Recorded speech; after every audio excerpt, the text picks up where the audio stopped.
rekan-rekan semua, kita sekarang ada di podcast ya, podcastnya IFI nih ya, bincang pengadaan bersama Ikatan Fungsional Pengadaan Indonesia. Ini kebetulan ini di event IPFE 2022 ya di Bali sekarang hari ini. Ini kebetulan kita nemu nih ya, nemu pakar nasional nih ya dengan Bli Heriana yang kita semua mungkin Anda saya kira sudah tahu lah ya siapa beliau nih. Kita colong masuk duduk di sini untuk kita ajak ngobrol-ngobrol ya Bli ya. Ya oke Bli. Ada hal yang ingin penasaran nih kita tanya karena ini kan lagi trennya PDN dan TKDN ini. Perlakuannya dalam khususnya untuk pokja pemilihan ini. Ini perlakuannya atau apa yang dilakukan dengan kebijakan ini gimana Bli? Ya, jadi terima kasih Pak Arif dicolong ya. Ya, jadi gini, sebenarnya kalau kita bicara tentang di wilayah Pokja ya Pak ya, tentu kita sudah masuk ke wilayah ketiga nih. Setelah perencanaan, persiapan, baru pelaksanaan. Seharusnya kalau kita bicara PDN itu kan sudah di hulu ya, di perencanaan ya. Karena di Pokja ini hanya mungkin hanya review ya.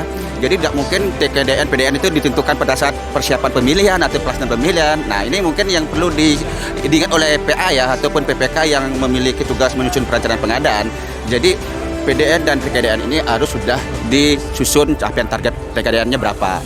Jadi pada saat di Pokja artinya sudah clear. Estimasi ya? Iya. Estimasi per proyek atau per paket pengadaan atau bagaimana? Ya, jadi bisa saja per paket pengadaan ya Pak ya.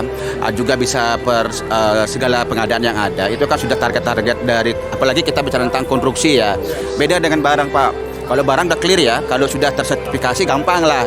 Tapi kalau tidak ya nol kan begitu. Tapi kalau di konstruksi itu kan barang gabungan barang dan jasa. Sehingga diperlukan memang dari produk konsultan perancangan itu sudah disusun oleh konsultan perancang yang nantinya akan menang di paket fisik kegiatan tersebut gitu Pak. Terus ini pertanyaan selalu ke saya nih, ke kami ini. Siapa yang menghitung nih? Siapa pada saat kalau misalkan ini tahap perencanaan itu siapa yang menghitung dan ditaruhnya di dokumen apa? Di tahap evaluasi siapa yang menghitung dan apa dokumennya? Kalau evaluasi jelas lah. Kemudian di tahap realisasi kontrak pada saat kontrak. Nah itu bagaimana nih? Karena ada tiga ini dipisahkan nih ya, Julia. Ya benar Pak. Jadi sebenarnya di sini sering sekali PPK bertanya siapa sih yang menghitung? Apa sih kehebatan saya menghitung kan? Sebenarnya penghitungan ini kan memang PPK ya. Cuma PPK di sini kan mungkin ya.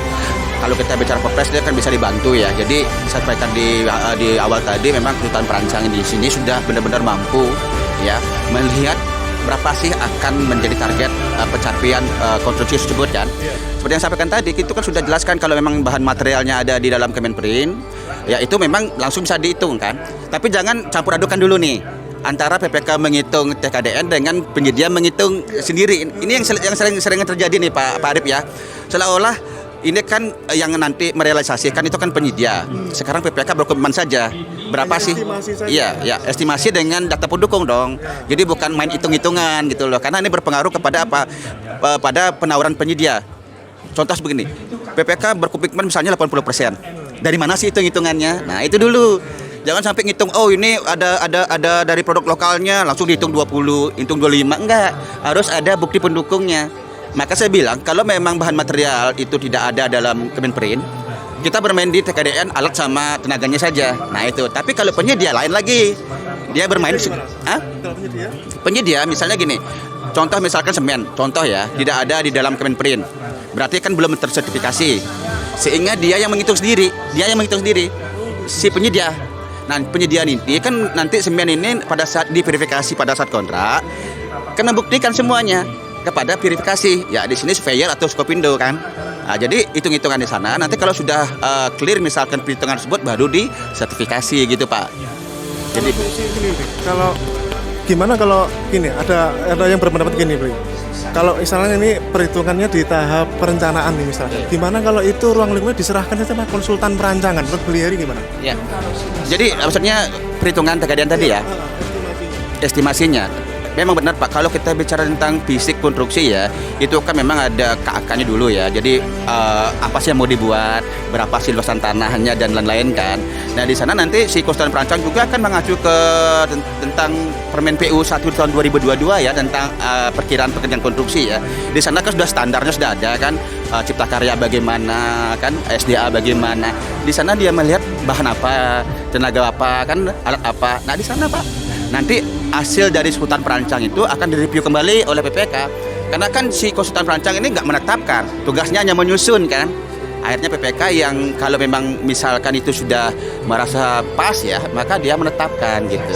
Jadi intinya jangan berkomitmen terlalu tinggi tanpa bukti dukung, itu aja. Gitu Pak. Oke, pembahasan yang menarik. Terima kasih Bu Heri atas waktunya di mampir di podcast kami, dan moga-moga karirnya makin lancar, makin sukses Bu Heri ya. Dan kita akan ketemu lagi di episode podcast selanjutnya. Terima kasih, sukses buat kita semua, salam pengadaan. Terima kasih Bu Heri.